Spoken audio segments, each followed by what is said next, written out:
Sitting here, one of my favorite spots in the woods here along the White River. You'll notice a bunch of downed trees.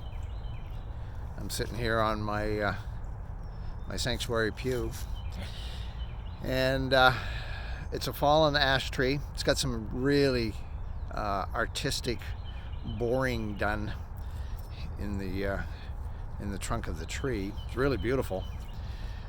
But I found out a little bit more about this particular tree. It's down because of an infestation by ash borers.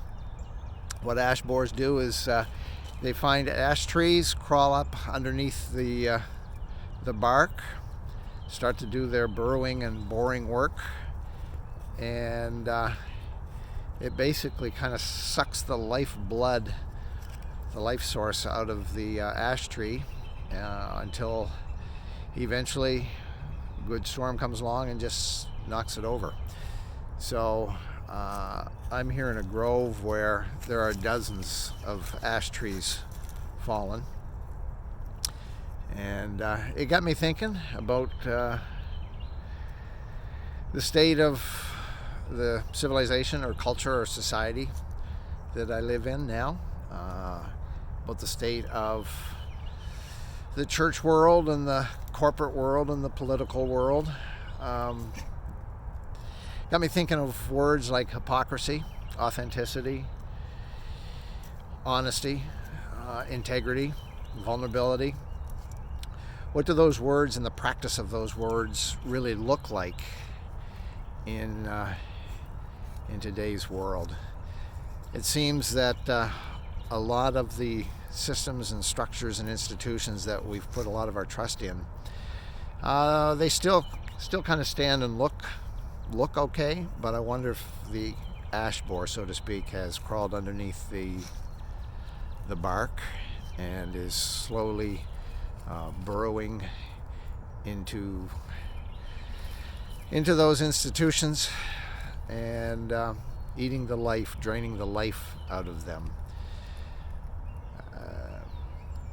Church, for instance, there's some really good churches out there as far as individual congregations or individual fellowships, but it seems the nature of church in our culture has lost a lot of what it means to walk with Jesus. And I hear a lot of politicians and a lot of corporate leaders talking about quote-unquote faith, but it doesn't seem to match up with what Jesus seemed to talk about. So kind of wishing today that I was walking the trail with a group of people to explore words like hypocrisy and honesty and integrity and vulnerability, and push in a little bit more to some of the questions, some of the thoughts on that, but beyond that into the what needs to be activated. What do we need to actually do to to make things right? What they tell me with the ash borer is the infestation of the ash borer is impervious to other bugs and birds, and so that it can't be destroyed that way. But what needs to happen is for all of the ash trees ultimately to die, and then the ash borer will die, and then some new ash trees can grow. I'll never stand in this spot and see all the new ash trees, but I hope future generations get to stand in this grove, and instead of standing among fallen ash trees, gets to stand in a beautiful grove of ash trees. I hope the same for culture, for civilization, for the church.